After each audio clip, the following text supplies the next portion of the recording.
রামিসার বাবা বিচার চান না, এ বিষয়ে আমাদের বক্তব্য কি? আমরা বলেছিলাম এর একমাত্র জবাব হবে তাকে সেই আস্থার জায়গা ফিরিয়ে দেওয়া। মাননীয় স্পিকার, আপনাকে ধন্যবাদ।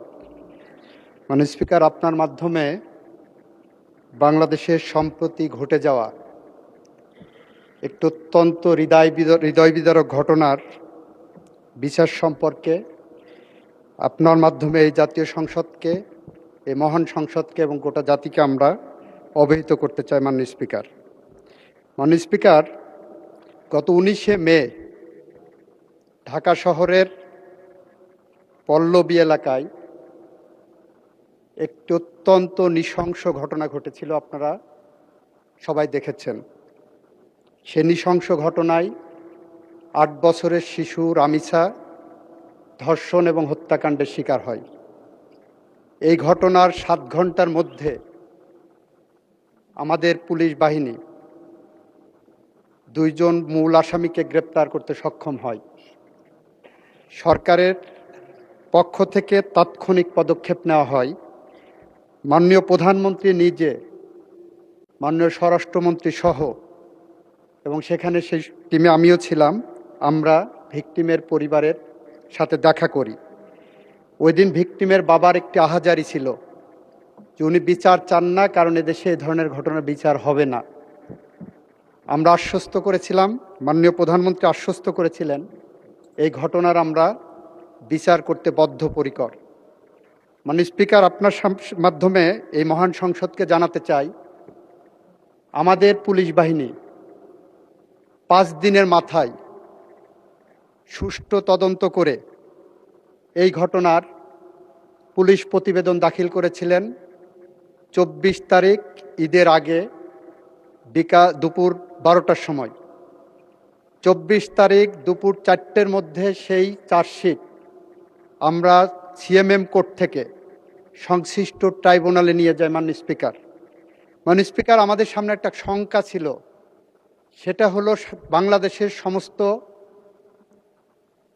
আদালতগুলো 1 জুন থেকে, নিম্ন আদালত ম্যাজিস্ট্রেসি বাদ দিয়ে, নিম্ন আদালত 1 জুন থেকে 15 জুন পর্যন্ত গ্রীষ্মকালীন ছুটিতে যাওয়ার কথা।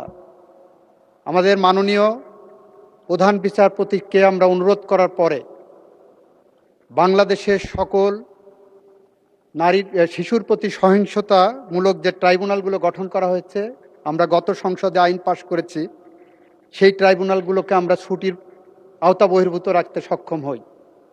24 তারিখে চার্জশিট পাওয়ার পরপরই আমরা যখন দেখেছি যে আসামি পক্ষ কোনো আইনজীবী দেয়নি, তাদের বিচার প্রক্রিয়াকে প্রশ্নবিদ্ধ করার অন্যতম একটা প্রক্রিয়া ছিল, আমরা আইনের বিধান মেনে রাষ্ট্রপক্ষ থেকে 24 তারিখেই আমরা আসামিকে একটি স্টেট ডিফেন্স লয়ার দিতে সক্ষম হই। মাননীয় স্পিকার, 24 তারিখে ট্রাইব্যুনাল বসে 1 জুন, যেদিন প্রথম কোর্ট আদালত খুললেন রোজার ছুটির, ঈদের ছুটির পরে, 1 জুন চার্জ ফ্রেমিংয়ের জন্য রাখে। 1 জুন যথারীতি এই মামলার অভিযোগ গঠন করা হয়। 2 জুনে এই মামলার 16 জন সাক্ষীর সাক্ষ্য সমাপ্ত করা হয়, গ্রহণ করা হয়।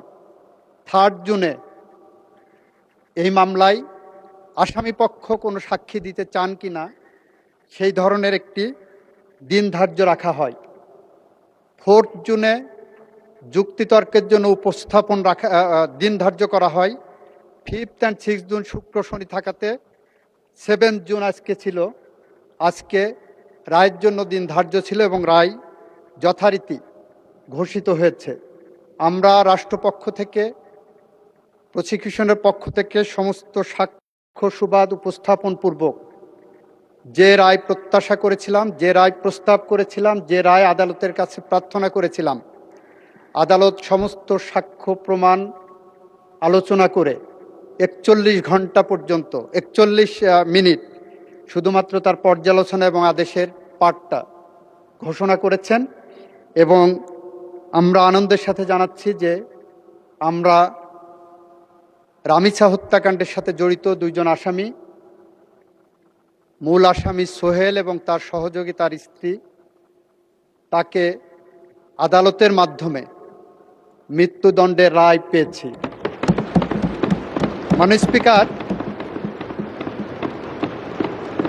মাও সেতুংয়ের একটি ঐতিহাসিক উক্তি আছে, কোনো কোনো মৃত্যু থাই পাহাড়ের মতো ভারী, কোনো কোনো মৃত্যু পাখির পালকের মতো হালকা। মাননীয় স্পিকার, রামিসা হত্যাকাণ্ড আমাদের জীবনে থাই পাহাড়ের মতো ভারী হয়ে আছে। আর যদি এই ফাঁসির আসামিদেরকে আমরা ফাঁসি কার্যকরের মধ্য দিয়ে তাদের মৃত্যু ঘটাতে পারি, তাহলে সেটা আমাদের জাতির কাছে পাখির পালকের মতো হালকা হিসেবে আসবে বলে আমরা বিশ্বাস রাখি। মাননীয় স্পিকার, এটুকু ছিল আমাদের পক্ষ থেকে এই মহান জাতীয় সংসদ এবং জাতির কাছে আমাদের দেওয়া প্রতিশ্রুতি। সেদিন আমরা বলেছিলাম, আমাদেরকে যখন সাংবাদিকরা প্রশ্ন করেছিলেন রামিসার বাবা বিচার চান না, এ বিষয়ে আমাদের বক্তব্য কী, আমরা বলেছিলাম এর একমাত্র জবাব হবে তাকে সেই আস্থার জায়গা ফিরিয়ে দেওয়া। আজকে রামিসার বাবা বলেছেন এই বিচারে উনি সন্তুষ্ট, আমরা তার আস্থার জায়গা ফিরিয়ে দিতে পেরেছি। মাননীয় স্পিকার, আপনাকে রামিসা সহ সম্প্রতি যে সমস্ত ঘটনা ঘটেছে, আমাদের সরকারের পক্ষ থেকে বিশেষ তদারকির মাধ্যমে আমরা তদন্ত এবং বিচার প্রক্রিয়া দ্রুত সম্পন্ন করার জন্য যা যা পদক্ষেপ নেওয়া দরকার আমরা নিয়েছি এবং সেই গতিতে আগাচ্ছে। আপনাকে ধন্যবাদ মাননীয় স্পিকার।